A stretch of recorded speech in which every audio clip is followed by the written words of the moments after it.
Hola a todos, soy Olimpia.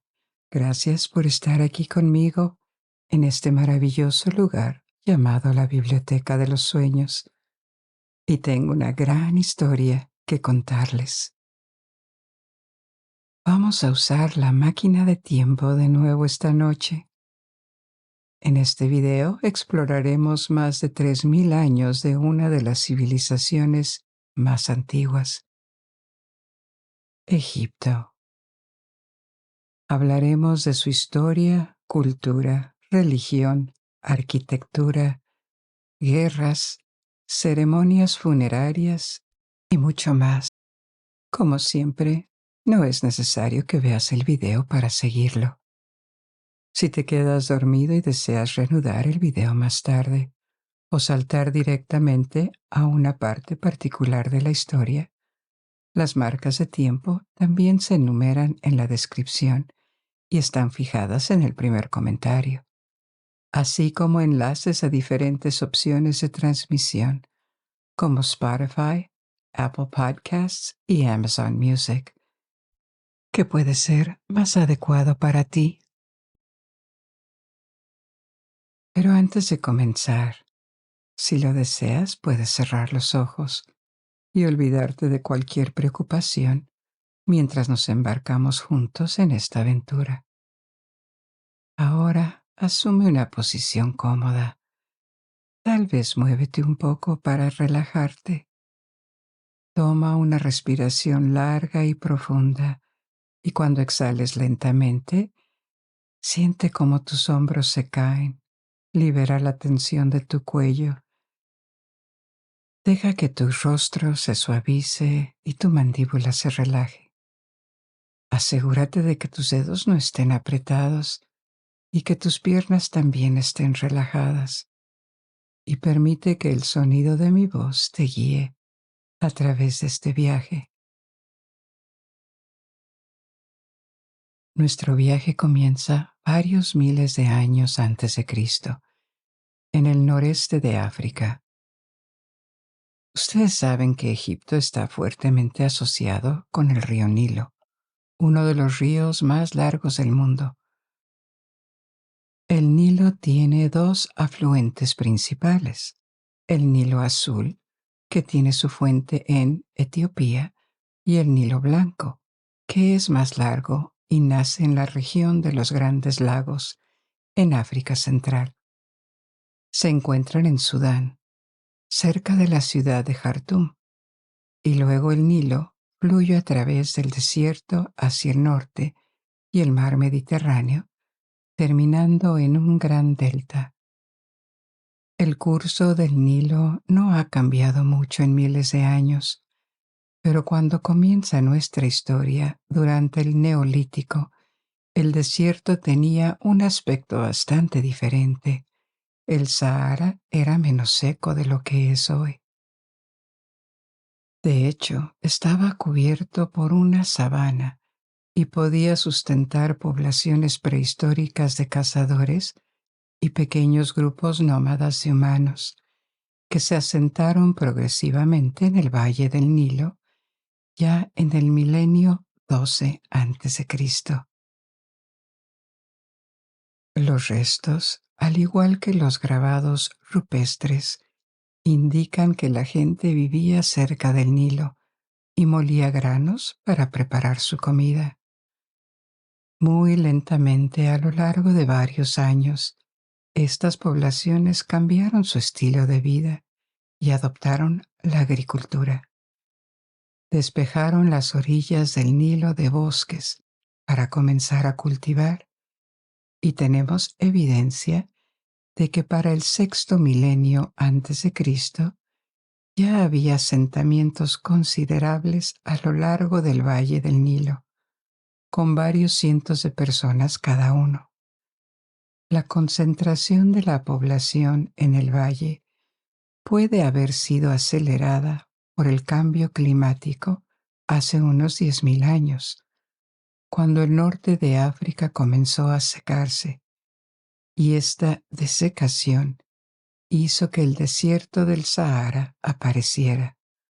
Durante un periodo de varios miles de años, reemplazando a la sabana.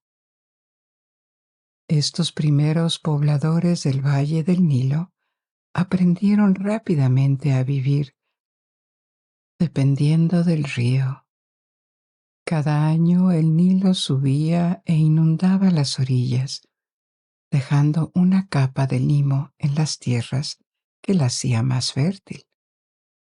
Este ciclo anual de la inundación del Nilo se convirtió en el evento más crítico en el calendario egipcio durante varios miles de años, porque la vida en todo el valle dependía de él. Varias culturas florecieron en lo que se convertiría en Egipto, produciendo cerámica, pastoreando ganado, tejiendo sus primeros textiles con lino, desarrollando la arquitectura porque ahora eran sedentarios. Tenemos rastros que muestran el uso de mortero hace más de 6.000 años y el desarrollo de formas de arte decorativo en los artefactos que producían. Los metales fueron introducidos progresivamente y reemplazaron a la piedra para fabricar herramientas o armas. Estas culturas también practicaban el comercio con regiones al sur de Egipto, como Nubia, desde donde traían cobre y oro. Varios asentamientos se reagruparon bajo la misma autoridad y surgieron dos reinos en el cuarto milenio antes de Cristo, uno en el norte, correspondiente al delta del Nilo. Esta región se llama Bajo Egipto, y otro en el sur, a lo largo del valle, que es el Alto Egipto. La línea divisoria entre los dos reinos era aproximadamente donde El Cairo, la actual capital de Egipto, está construida hoy. A finales del cuarto milenio, alrededor del año 3150 a.C., el rey del sur, del Alto Egipto, probablemente llamado Narmer, derrotó al Bajo Egipto y unificó los dos reinos. La historia del antiguo Egipto estaba lista para continuar. Narmer gobernó un Egipto que no tenía pirámides ni grandes monumentos de piedra, y ni siquiera una conciencia de ser una civilización excepcional. Además, Egipto aún no había desarrollado completamente el arte y la escritura en jeroglíficos, que siguen siendo tan famosos hoy en día. Sin embargo, toda la base de la civilización egipcia, su cultura, su religión e incluso su estética, ya estaba ahí y permaneció increíblemente estable, con muy pocos cambios durante los siguientes 3.000 años. Narmer fue el primer faraón de la primera dinastía y le siguieron 31 dinastías en la historia de Egipto. Nótese que esta organización en dinastías no era la forma en que los antiguos egipcios veían su historia. Fue creado más tarde por un historiador llamado Manetón, durante el último periodo de la independencia egipcia. Los egipcios contaban los años desde el comienzo de cada reinado. Para ellos, aunque el título de faraón podía pasar de una familia a otra, el faraón era casi un dios. Su relación con los dioses era lo que mantenía el equilibrio en la tierra, garantizaba la inundación anual del Nilo y mantenía el mundo alejado del caos. Los faraones de la primera dinastía adoptaron una corona que combinaba las coronas del Alto Egipto, que representaba una flor de loto, y del Bajo Egipto, que representaba una caña de papiro. Es probable que los dos reinos ya estuvieran culturalmente unificados antes de convertirse en una sola entidad. Tenían idiomas, culturas y creencias similares. Durante 500 años, este periodo llamado el periodo pre-dinástico vio el refinamiento de la escritura en un complejo sistema de jeroglíficos y el desarrollo de la arquitectura, especialmente para las tumbas. Apareció un tipo particular de tumba para personas adineradas llamada mastaba. Es una estructura rectangular hecha de ladrillos y las tumbas en sí estaban bajo tierra. La mastaba fue construida arriba para marcar la ubicación de la tumba. En el siglo XXVII a.C., Egipto estaba listo para comenzar una edad de oro que duró otros 500 años y se llama el Imperio Antiguo, o a veces la Edad de las Pirámides. La construcción de monumentos tan impresionantes como las pirámides fue posible solo porque Egipto adoptó una administración y un gobierno unificado, como ningún otro en el mundo en ese momento. El territorio de Egipto estaba dividido en distritos llamados nomos. Había más de 40 de estos nomos, en los que un nomarca, un funcionario público, se encargaba de recaudar impuestos y representar a la autoridad. Los templos y las creencias religiosas estaban en el centro de la sociedad egipcia y su organización era muy estricta. La mayoría de los egipcios eran campesinos y no podían poseer la tierra, ni siquiera el producto de su trabajo. Todo pertenecía al Estado, a una familia noble o a un templo. Ni siquiera los artesanos y artistas eran independientes. Trabajaban en talleres construidos alrededor de los templos y eran pagados directamente por el Estado.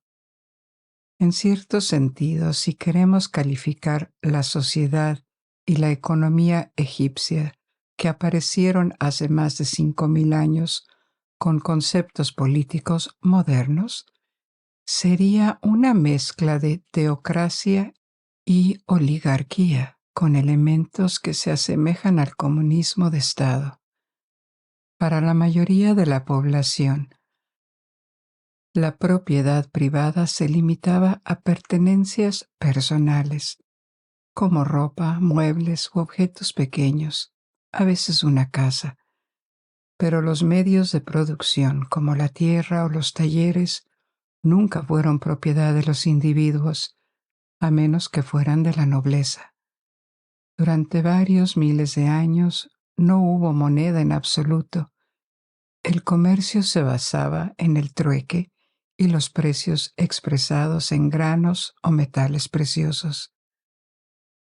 Los precios nunca se fijaron libremente, eran fijados por el Estado o los templos.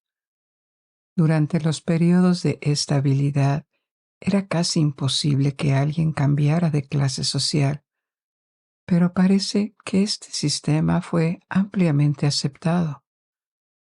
Legalmente, hombres y mujeres eran considerados iguales a los ojos de la ley, lo que no era muy común durante la antigüedad. En la antigua Mesopotamia, así como más tarde en Grecia y Roma, las mujeres eran consideradas menores de edad, legalmente hablando. Sin embargo, la sociedad seguía siendo muy patriarcal. Las mujeres podían tener roles religiosos o, en casos muy particulares, incluso gobernar el país. Exploraremos esto más tarde. Pero en general, los hombres estaban casi siempre al mando, posicionados por encima de los campesinos y por debajo de la nobleza en la pirámide social. Había una clase de funcionarios y escribas que eran hombres educados, que se aseguraban de que la administración funcionara y llevaban un registro de la producción, el comercio o los suministros. También había una clase alta de ingenieros, arquitectos, médicos y sacerdotes que habían recibido educación superior y a veces podían ser elevados a los rangos más altos de la sociedad por su distinguido servicio. El sistema de creencias que mantuvo este orden social unido con notable estabilidad durante varios miles de años era la naturaleza religiosa. El poder del faraón se consideraba divino, y los egipcios tenían un extenso panteón con cientos de dioses y diosas. Algunos de ellos eran locales, mientras que otros eran conocidos en todo el reino. A lo largo de la historia egipcia, algunos dioses saltaron a la fama y ganaron adeptos, mientras que otros fueron olvidados, aunque permanecieron adorados en todo momento, como Ra y más tarde Amon-Ra, el dios del sol, Tot, el dios del conocimiento y la sabiduría, tenía la cabeza de un ibis. Otros fueron Osiris, Isis, Maat, Neftis, Sobek, el dios cocodrilo, y Anubis, Horus y Set, entre muchos otros. El mito evolucionó durante la larga historia de Egipto, pero uno que siempre persistió fue la creencia en el juicio de los muertos. Los antiguos egipcios creían que después de la muerte, el alma del difunto pasaba ante una asamblea divina de dioses. Las personas comenzaban su viaje en el más allá, lo que los llevaba al salón de Maat, el salón de la justicia. A los difuntos se les presentaba una balanza que pesaría sus corazones contra la pluma de Maat. Si sus corazones se equilibraban con la delicada pluma, eran presentados a Osiris y admitidos en el paraíso. De lo contrario, su corazón sería devorado por la diosa Amit, que estaba junto a la balanza. Los egipcios creían que todo ser humano estaba compuesto de elementos físicos y espirituales, lo que hoy llamaríamos alma. Después de la muerte, los elementos espirituales invisibles se liberarían de su envoltura física y podrían moverse libremente. Sin embargo, aún requerían que los restos o un sustituto físico como una estatua se conservaran para que el alma no se perdiera. De ahí la creencia de que los restos debían ser preservados mediante la momificación y enterrados con artefactos o tesoros para las personas más adineradas que pudieran acompañarlos en el más allá.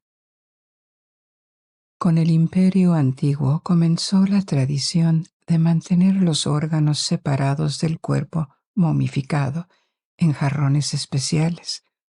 El arte de la momificación continuó perfeccionándose durante siglos. 1000 años más tarde, durante el Imperio Nuevo, del que hablaremos más adelante, cada órgano se extraía cuidadosamente del cuerpo. El resto se secaba con una mezcla de sales. Luego se envolvía en tiras y se colocaba en un sarcófago que podía recibir una decoración extraordinaria. Pero el Imperio Antiguo es más famoso por las gigantescas pirámides que los faraones construyeron para proteger sus restos. Las pirámides son una evolución de la mastaba de épocas anteriores. Uno de los faraones más famosos del Imperio Antiguo es Zoser, de la tercera dinastía, quien ordenó la construcción de la primera pirámide en una necrópolis llamada Saqqara, cerca de El Cairo. Luego, con la cuarta dinastía, llegó la edad de oro de las pirámides en el sitio de Giza. Las dos más altas fueron encargadas por Keops y su hijo Kefren. Estas pirámides requirieron miles de trabajadores y la creación de una ciudad en el sitio. Son un testimonio del nivel de sofisticación que había alcanzado el Imperio Antiguo, no solo en la arquitectura y el transporte, porque las piedras venían de lejos, sino también en la administración, porque la construcción requería reunir los recursos de todo un país. Hoy en día se cree que fueron construidas por campesinos traídos de todo Egipto, mientras que la inundación anual cubría los campos, y esto les impedía trabajar en casa. Sin embargo, la construcción también requirió la contribución de numerosos sacerdotes, matemáticos y canteros.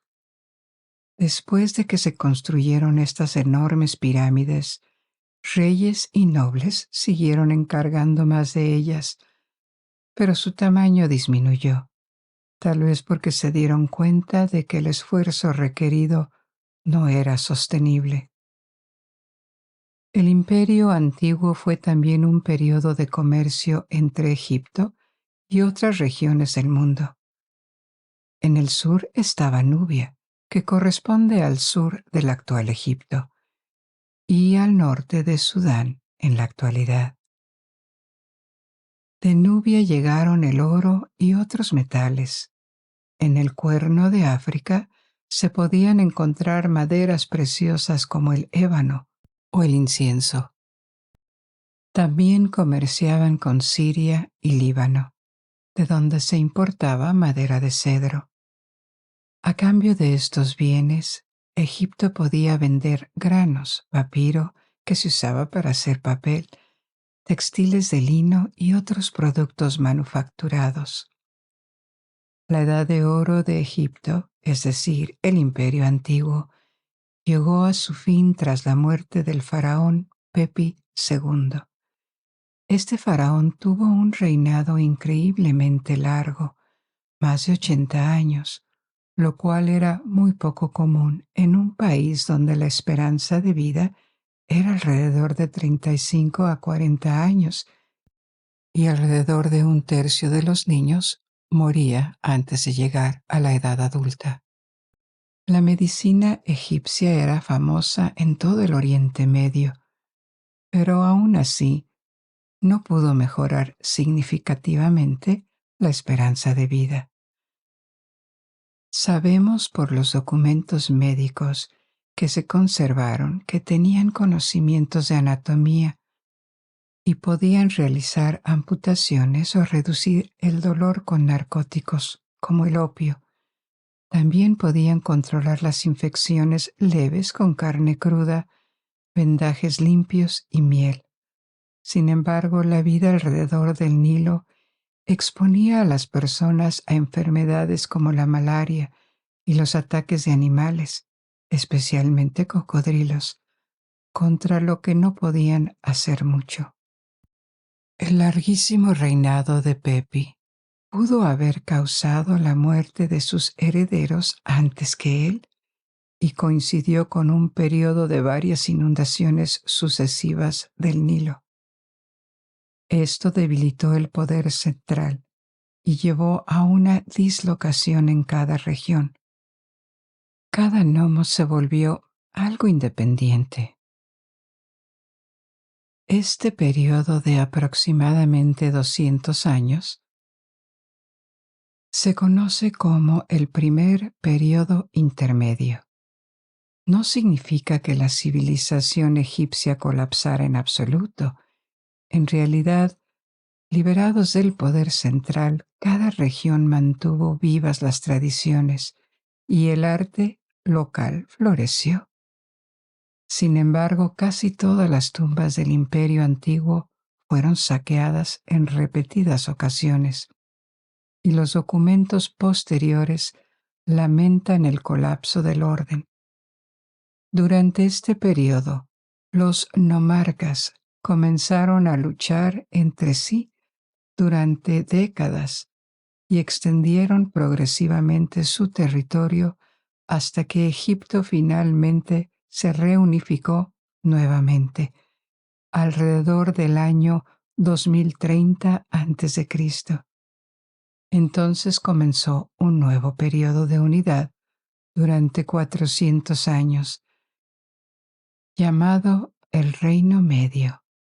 Las dinastías habían progresado durante el periodo intermedio, aunque los faraones no gobernaban todo el país.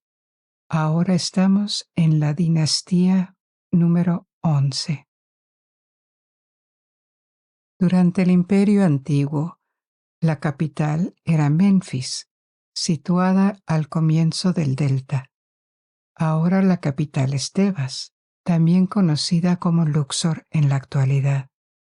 La nueva dinastía gobernante, liderada por un faraón llamado Mentuhotep, volvió a poner el país en orden, unificándolo y conquistando Nubia en el sur. Culturalmente, el Imperio Medio no representó una ruptura en el Imperio Antiguo, sino más bien un periodo durante el cual Egipto restableció el comercio con las regiones lejanas y consolidó sus fronteras. Nubia estaba ahora bajo la influencia egipcia en el sur, y la península del Sinaí, situada entre el norte de África y Oriente Medio, estaba ocupada. Esta tierra contenía valiosas minas para los faraones.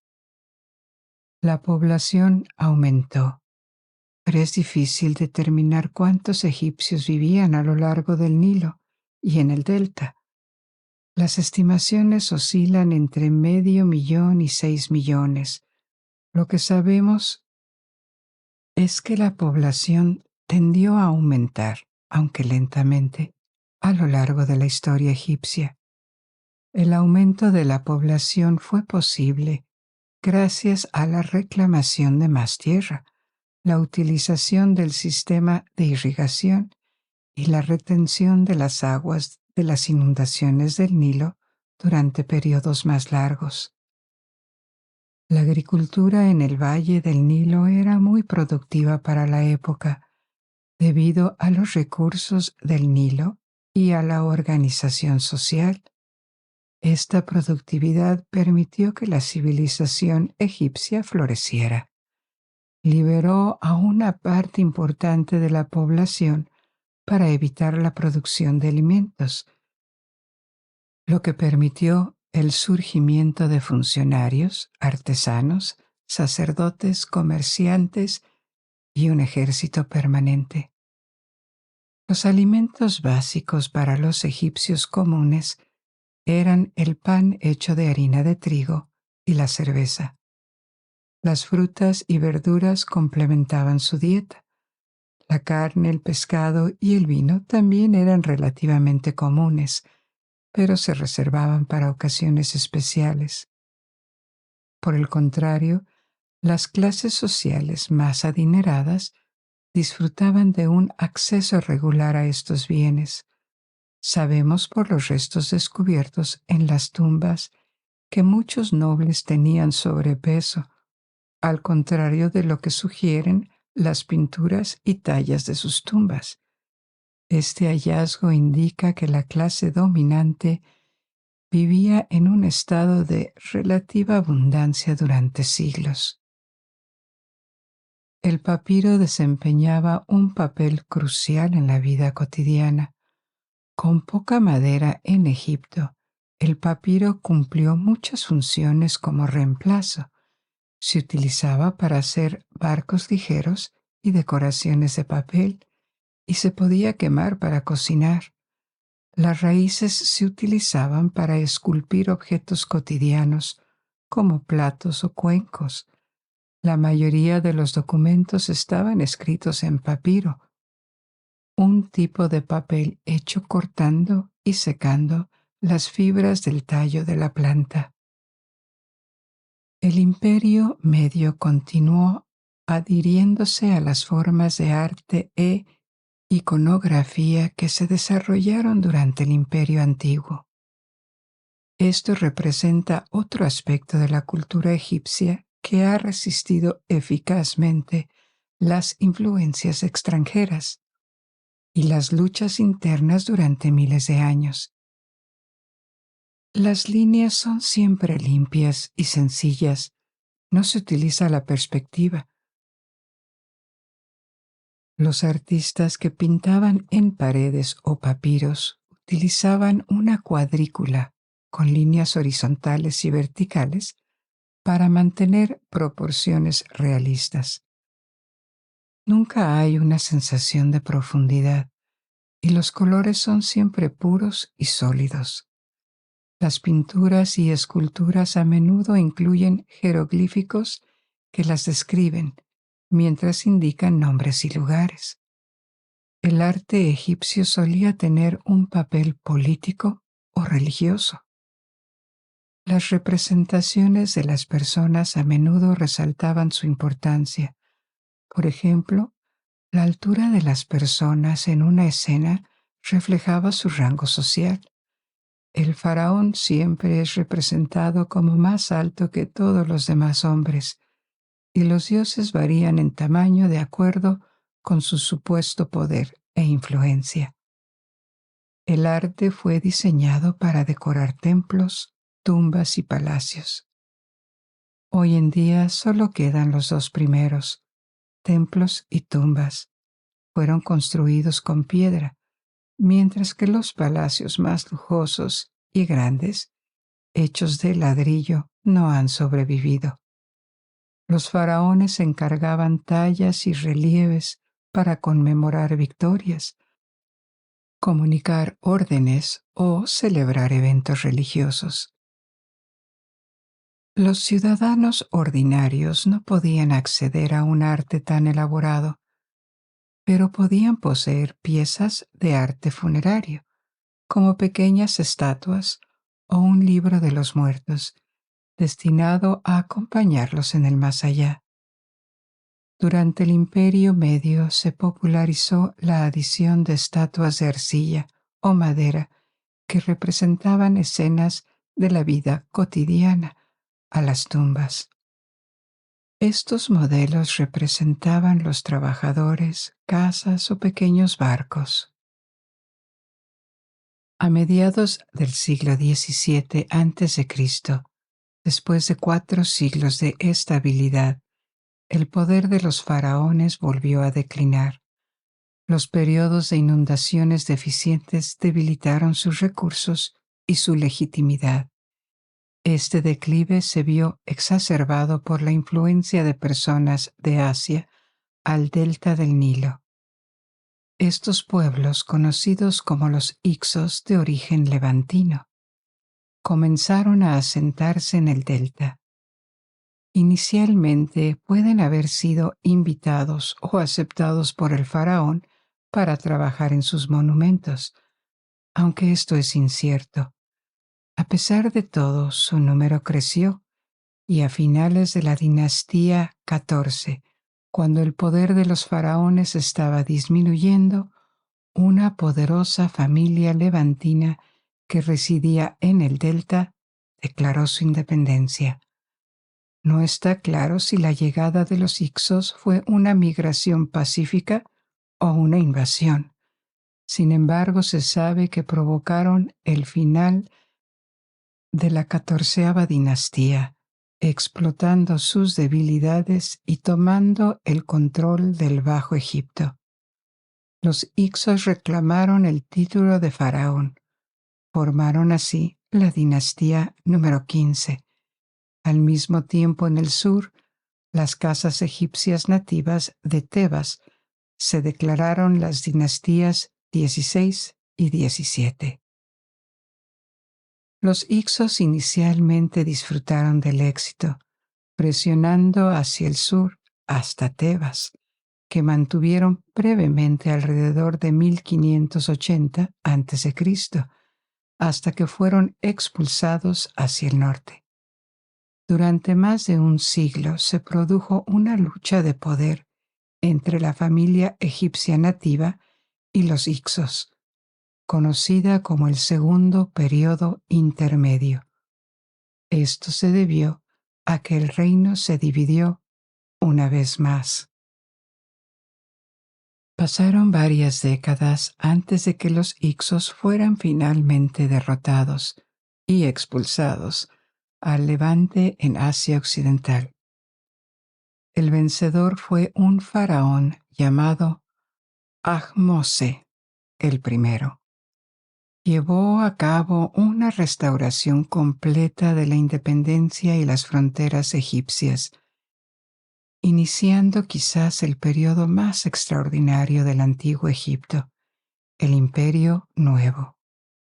El Imperio Nuevo es la época de los soberanos que siguen siendo famosos hasta el día de hoy, como Tutmosis, Amenhotep y la reina Hatshepsut, Tutankamón y Ramsés. El Imperio Nuevo persistió durante cerca de 500 años, lo que representó un pico de riqueza, población y poder militar para Egipto. El reino se extendió hacia el sur, hasta Nubia de nuevo, y hacia el este, en el cercano oriente, hacia Palestina y Siria. Dos dinastías destacaban en la historia del Imperio Nuevo.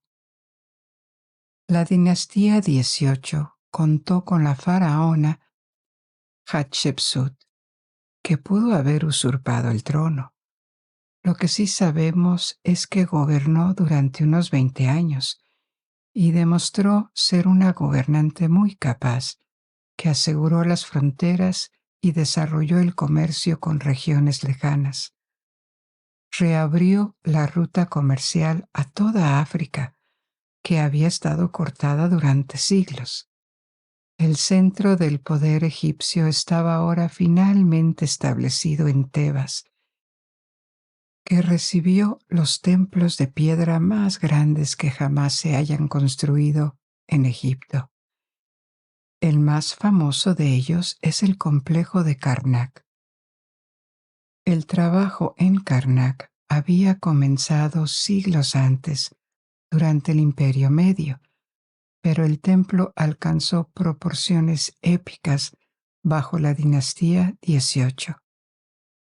El templo principal estaba dedicado al dios Amón, que comenzó como una deidad menor en los primeros tiempos de Egipto, pero se convirtió en el culto más poderoso y popular del Imperio Nuevo. Amón se fusionó con el dios del sol, Ra.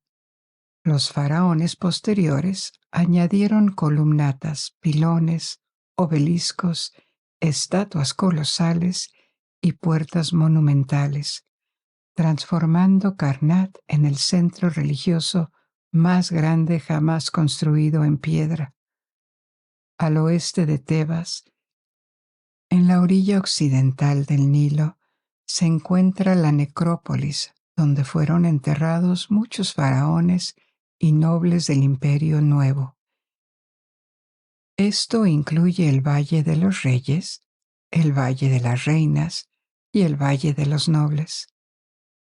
El sucesor de Hatshepsut, Tutmosis II, dirigió a los ejércitos egipcios para conquistar el cercano oriente.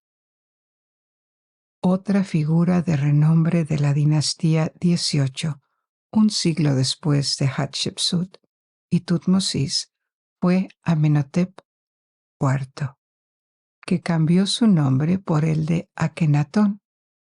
Su reinado constituyó un periodo de perturbación para Egipto, porque intentó transformar las prácticas religiosas y reemplazar el politeísmo con el culto a un solo dios, Atón.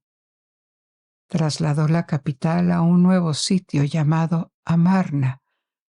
Sin embargo, sus reformas nunca fueron aceptadas por la sociedad egipcia, especialmente por los sacerdotes de Amón. Las razones para ello no eran únicamente religiosas o debidas a la tradición. El clero de Amón, durante el siglo XIV a.C., había adquirido una riqueza y un poder significativos, y ciertamente no iban a permitir que el faraón desafiara su posición. Tras la muerte de Akenatón, el antiguo orden fue restaurado. Con Tutankamón ascendieron al trono. Si bien Tutankamón es notablemente famoso, debe su fama principalmente al descubrimiento de su tumba en el siglo XX. De lo contrario, habría seguido siendo una figura bastante oscura. Tutankamón murió joven y fue enterrado en el Valle de los Reyes, al oeste de Tebas. Única en su lugar de descanso final, su tumba nunca fue descubierta ni saqueada en los siglos siguientes. Finalmente fue descubierta completamente intacta por un equipo dirigido por el arqueólogo británico Howard Carter.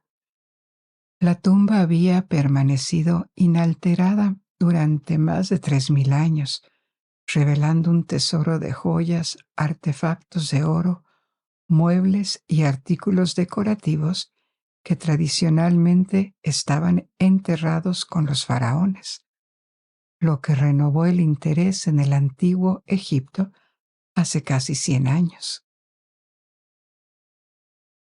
De la dinastía 19 llegó quizás el más famoso de todos los faraones egipcios, Ramsés II. Gobernó durante 67 años en el siglo XIII a.C. Aparte del gran templo cerca de Tebas, conocido como el Ramesseum. Se le recuerda sobre todo por encargar la construcción del templo de Abu Simbel, situado en el sur de Egipto. Además, trasladó su capital de Tebas al delta, a un sitio llamado Pi-Ramsés, que ha sido destruido y desaparecido en gran parte hoy en día. La momia de Ramsés fue descubierta en el siglo XIX y ahora se conserva en el Museo Egipcio de El Cairo. A finales del siglo XIII a.C., Ramsés III, considerado el último de los grandes faraones, gobernaba Egipto. Se enfrentó a una nueva amenaza que venía de fuera de Egipto, los pueblos del mar. No está claro de dónde vinieron estos invasores. Podrían haber sido migrantes de tribus marineras de Grecia, los Balcanes o Asia. Lo que sí sabemos, sin embargo, es que en el siglo XIII y XII a.C., los egipcios se enfrentaron a una nueva amenaza de invasión desde el norte. Después de la muerte de Ramsés III, el imperio nuevo declinó y el poder de los faraones se vio desafiado una vez más por amenazas externas, sequías, crecidas del Nilo y también corrupción en la administración. En el siglo XI a.C., Egipto entró en un periodo de problemas que vio cómo el país se fragmentaba una vez más. Políticamente, el clero de Amón en Tebas casi logró la independencia, controlando gran parte del Alto Egipto. Aunque todavía reconocía oficialmente a los faraones en el norte y en la práctica gobernaba a su antojo en el sur. Egipto nunca volvería a unificarse bajo un rey nativo y en los siglos siguientes se convertiría en un premio para que las potencias extranjeras lucharan por él. En el sur el reino se había retirado de Nubia y la dinastía nubia local comenzó a empujar hacia el norte, hacia el delta, con la ambición de reunificar Egipto bajo su gobierno. Esta empresa tuvo éxito durante un tiempo, lo que resultó en un Egipto unificado bajo la dinastía 25. Durante esta época se construyeron nuevas pirámides, muchas de ellas en el actual norte de Sudán. Sin embargo, Egipto había perdido sus posesiones en el cercano oriente y ya no era visto como una amenaza por los florecientes imperios en el Medio Oriente. En el siglo VII a.C., el país fue invadido por los asirios, que expulsaron a los nubios. Esto fue seguido por los babilonios, que ocuparon brevemente la región en el siglo VI, y finalmente por los persas del imperio Arqueménida. Egipto se convirtió en una provincia del imperio persa y permaneció ocupado o en guerra contra los persas hasta la invasión de Alejandro Magno en el siglo IV. Para entonces, Egipto había mantenido su cultura y religión únicas, pero la restauración de sus antiguos sistemas económicos y políticos parecía imposible. Alejandro Magno recibió una cálida bienvenida en Egipto y demostró un gran respeto por su cultura y sus dioses. Sin embargo, nombró casi exclusivamente a griegos para todos los puestos de poder y nunca tuvo la intención de restaurar Egipto como un reino independiente. La historia, sin embargo, aún no había terminado. Tras la muerte de Alejandro, su imperio se desmoronó rápidamente en pocos años. Ptolomeo, uno de sus generales, reclamó el trono e inició una nueva era, la dinastía tolemaica. Estos gobernantes de origen griego reinaron sobre Egipto como país independiente durante casi 300 años. Puede que este periodo no haya sido el más glorioso de la historia de Egipto, pero sin duda fue una mejora con respecto a los siglos anteriores. Incluso sin un rey nativo, Egipto recuperó su independencia. Los Ptolomeos se esforzaron por presentarse como faraones y mantuvieron todas las tradiciones. Continuaron construyendo templos, algunos de los cuales se encuentran entre los mejor conservados de Egipto hoy en día, y se remontan al periodo tolemaico. Su gobierno transformó a Egipto en una nueva cultura que incorporó elementos de Grecia. También fue una época de relativa prosperidad. Egipto se convirtió más que nunca en el granero del Mediterráneo, exportando cereales a otros países. Esto incluía a la nueva potencia en constante ascenso en el mundo mediterráneo, Roma. A pesar de su riqueza y población, Egipto no era rival para Roma. Su posición estratégica y sus recursos agrícolas la convirtieron en un objetivo atractivo para el expansionismo romano. En el siglo I a.C., Roma se hizo con el poder en Egipto. Cuando Cleopatra VII intentó rebelarse y enfrentarse a Roma, perdió. En el año 30 a.C., Egipto se convirtió en una provincia del Imperio Romano. Con la muerte de Cleopatra también murieron las últimas esperanzas de independencia. Egipto se convirtió en romano y más tarde fue cristianizado, lo que resultó en que muchos templos fueran dañados o destruidos. Las pirámides fueron utilizadas a veces como canteras de piedra en los siglos siguientes. El país fue invadido por los musulmanes en el siglo VII. Poco a poco los monumentos desaparecieron bajo la arena. Los dioses fueron olvidados o repudiados y las nuevas costumbres reemplazaron a las antiguas. El arte de leer jeroglíficos se perdió y la grandeza de la civilización egipcia se convirtió en solo un recuerdo. Durante siglos, Egipto se convirtió en el nombre de una provincia en lugar del nombre de un país independiente. En los últimos 2 siglos, sin embargo, ha habido un resurgimiento masivo del interés en el antiguo Egipto. Como sabemos, ahora brilla como uno de los mayores logros de la humanidad. Hemos llegado al final de nuestro pequeño viaje de esta noche. Espero que hayas disfrutado de esta aventura y te invito a descubrir y a aprender más. Ahora puedes dejarte llevar y dormir. O si aún no tienes sueño, puedes elegir otra historia de mi biblioteca en constante crecimiento. Y hasta que nos volvamos a encontrar.